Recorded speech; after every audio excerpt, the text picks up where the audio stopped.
High সবাইকে, কেমন আছো তোমরা সকলে? আশা করছি সকলে খুব ভালো আছো। আমিও বেশ ভালো আছি। আজকে অনেক দিন পরে নিয়ে চলে আসলাম আবারও একটা ব্লগ ভিডিও।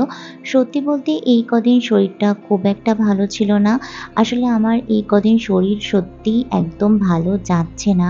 এইজন্য আমি সেইভাবে ভিডিও বানাতে পারছি না। কিন্তু আজকে বিকেলে হাতে বেশ অনেক কটা কাজ নিয়ে বেরিয়েছিলাম। তাই আরকি ছোট্ট করে তোমাদের জন্য একটা ভিডিও করে নিলাম। তো বিকেলবেলা একদম রেডি হয়ে বেরিয়ে পড়েছিলাম। আর বেরিয়ে প্রথমেই গিয়েছিলাম হলো মধ্যমগ্রামে একটি বইয়ের দোকানে। সকালবেলা বইয়ের দোকানটা দিয়ে একটা বই নেওয়া হয়েছিল, কিন্তু বাড়িতে গিয়ে কিছু সমস্যার কারণে বইটা আগে থেকেই আমাদের কাছে থাকার কারণে বইটা চেঞ্জ করতে এসেছিলাম। আর এখন এখানে দাঁড়িয়ে বেশ কিছুক্ষণ অপেক্ষা করব। আর এই অপেক্ষা করতে করতেই তোমাদেরকে দেখিয়ে দেব আমি রিসেন্টলি একটা মিশো থেকে ড্রেস নিয়েছি। সেই ড্রেসেরই ড্রেস বলতে একটা টপ নিয়েছি। সেই টপটার একটা আনবক্সিং, এটা তো বক্স না, একটা প্যাকেট, তাই আনর্যাপিং একটা ভিডিও আমি তোমাদের সাথে শেয়ার করে নিচ্ছি।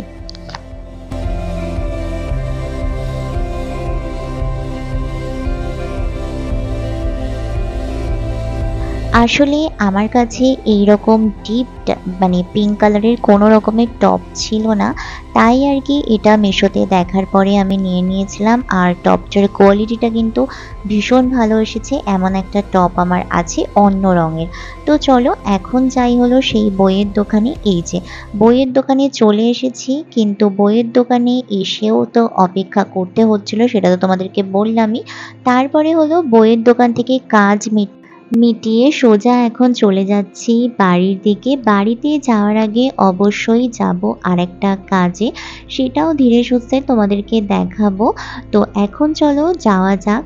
আর এইখান থেকে যাওয়ার পথে না আমার সামনের রাস্তায় অনেক ফুলের দোকান বেঁধেছে। তো ফুলের দোকানগুলোতে এত সুন্দর টাটকা ফুল বিক্রি হচ্ছিল যে অসম্ভব সুন্দর লাগছিল দেখতে।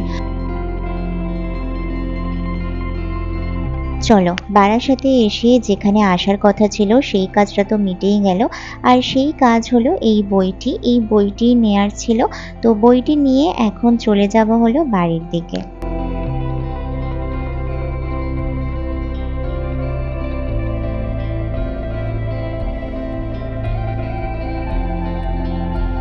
এই তো এখন আমি বাড়ি চলে এসেছি।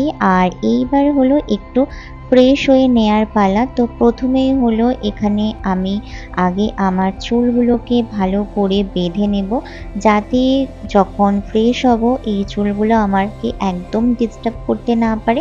কারণ আমার যদি চুল মুখের পরে পড়ে না কোনো কাজের সময়, তখন কিন্তু একদম ভালো লাগে না। তো প্রথমেই আমি আমার হেয়ারটাকে বেঁধে সিকিউর করে নিয়েছি। দেন হলো এখন ইউজ করব একটা ক্লিনজার ওয়াটার, মাইসেলার ওয়াটার। আর এটা কিন্তু জুডিওর, আমি এটা জুডিও থেকে নিয়েছিলাম। জুডিওর কিন্তু এই মাইসেলার ওয়াটারটা ভীষণ ভালো।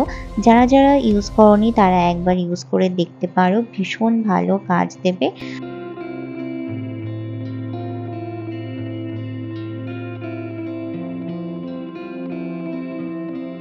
আমি কিন্তু আগাগোড়াই গার্নিয়ারের মাইসেলার ওয়াটারটা ইউজ করতাম, কিন্তু যবে থেকে এই জুডিওরটা পেয়েছি তবে থেকে কিন্তু আমি এটাই ব্যবহার করি। কারণ এটা কিন্তু অনেকটাই দাম কম, আর জিনিসটাও বেশ ভালো। আমার কাছে তো বেশ ভালো লাগে, তোমরাও চাইলে একবার ইউজ করে দেখতে পারো। তো এখন হলো পুরো ফেসটাকে ভালো করে ক্লিন করে নিয়েছি। আর রাস্তায় বেরোলে না ধুলো বালিতে একদম ফেসের অবস্থা খারাপ হয়ে যায়। এখন হলো ফেসটাকে ওয়াশ করে নেব। এই যে ফেস ওয়াশ করে চলে এসেছি। এখন একটা টাওয়াল দিয়ে ভালো করে ফেসটাকে একটু মুছে নিলাম।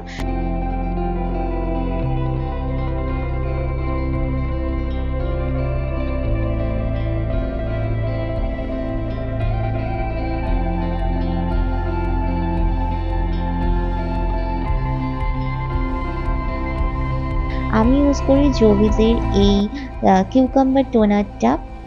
এই টোনারটা কিন্তু ভীষণ ভালো, একদম একটা রিফ্রেশিং ফিল দেয়, যেটা আমাদের স্কিনের পক্ষে খুব ভালো।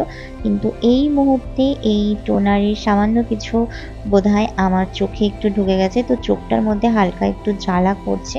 তো তারপরে হলো আমি আমার এই মিনি ফ্যানটা দিয়ে টোনারটাকে একটু শুকিয়ে নিলাম। আর এখন আমার স্কিনটাকে দেখো কতটা ফ্রেশ লাগছে। আমার স্কিন যেহেতু সেনসিটিভ আর প্রচুর র্যাশ, ব্রণ এই ধরনের জিনিসপত্র হয়, তো আমার স্কিন সবসময় অত একটা মানে ক্লিয়ার থাকে না। কিন্তু যতটুকু যা থাকে সেটুখানি তোমাদের সাথে শেয়ার করে দিলাম। আর এখন কিন্তু আমি করব একটা বড় কাজ। সেটা হলো কালকে ছিল আমার একটা মেকআপের কাজ। ফিরে এসে ব্রাশগুলোকে সব ওয়াশ করার জন্য রেখেছিলাম। সেটা আজকে সকালে ওয়াশ করেছি। করিয়ে হলো এই জলটাকে আমি ঝাড়তে দিয়েছিলাম। এখন এই ব্রাশ থেকে জলগুলো প্রায় শুকিয়ে এসেছে। এখন আমি এই টাওয়ালটার মধ্যে হালকা একটু এগুলোকে র‍্যাপ করে রেখে বেশ কিছুক্ষণ বাদে আমি এগুলোকে আমার যে ব্রাশের যে স্ট্যান্ড আছে সেইখানে তুলে নেব। আর এইখানে দেখো একটা এমনি নরমাল লোকাল পাফ ছিল। এই পাফটা দিয়ে আমি জাস্ট একটু সাপোর্ট নিই। তো সেই পাফটার কর্নারটা ছিঁড়ে গেছে। তো আমি কিন্তু এটা ফেলে দেব না। এটা অবশ্যই আমি সেলাই করে নিয়ে ইউজ করব। তো তারপরে এখন একটু জল খেয়ে নিচ্ছি। আর আজকে সকাল থেকে না অনেক দৌড়াদৌড়ি করেছি। কারণ সকাল থেকেই ব্যাংকের কাজের জন্য আমাকে একটু দৌড়াদৌড়ি করতে হয়েছে। তো এই তো ধীরে সুস্থে আমার সব কাজ কমপ্লিট হয়ে গেছে। তো আজকের ভিডিও ছিল এত অবধি। ভিডিওটা ভালো লাগলে প্লিজ একটা লাইক করে দিও আর আমার চ্যানেলটাকে অবশ্যই করে সাবস্ক্রাইব করো। দেখা হবে পরের কোনো ভিডিওতে। ততক্ষণ সুস্থ থেকো, সাবধানে থেকো, ভালো থেকো। তো চলো আজকের মতো টাটা।